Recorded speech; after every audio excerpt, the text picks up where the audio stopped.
Saviez-vous qu'il y a 1,6 milliard de musulmans dans le monde? C'est à peu près 23% de la population mondiale, soit un terrien sur 4.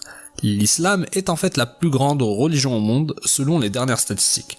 Sur cette chaîne, nous vous avons donné des faits scientifiques, des informations sur la religion musulmane et des connaissances de cette dernière.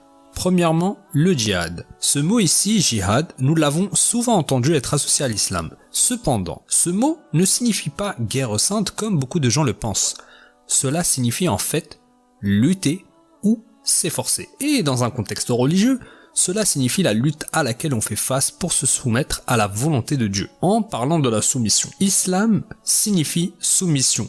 Et cette soumission, bien sûr, est le fait de se soumettre à la volonté de Dieu. Ce mot, islam, est aussi dérivé du mot arabe salam, qui signifie paix, et le mot musulman signifie toute personne ou tout ce qui se soumet à la volonté de Dieu. Par cette définition, cela ne comprend pas seulement les humains, mais aussi les animaux et les plantes. On continue. Saviez-vous que Allah a 99 noms cités dans le Coran? Les musulmans croient qu'Allah ou Dieu a révélé 99 noms ou attributs de lui-même, et c'est à travers ces 99 noms que l'on peut apprendre à le connaître. Quelques-uns de ces noms incluent Ar-Rahman, ce qui signifie le miséricordieux, Al-Alim, le connaissant, l'omniscient, Al-Wali, l'ami protecteur, l'assistant, le bienfaiteur, Ar-Razzaq, le toujours fournissant. Nous savons donc déjà que le nombre de personnes qui s'identifient comme musulmans représente 20% de la population mondiale. Mais quelle partie du monde a le plus grand nombre de musulmans? Eh bien, ce pays est l'Indonésie. Il y a 120 millions de musulmans en Indonésie, suivi par le Pakistan, l'Inde et le Bangladesh. Cependant, selon les projections futures, d'ici 2050, l'Inde aura le plus grand nombre de musulmans. L'islam partage également de nombreuses personnalités religieuses et événements historiques avec le judaïsme et le christianisme. Les musulmans considèrent Jésus comme un prophète de l'islam. Le Coran mentionne Jésus dans plusieurs versets ainsi que le prophète Moïse et plusieurs autres.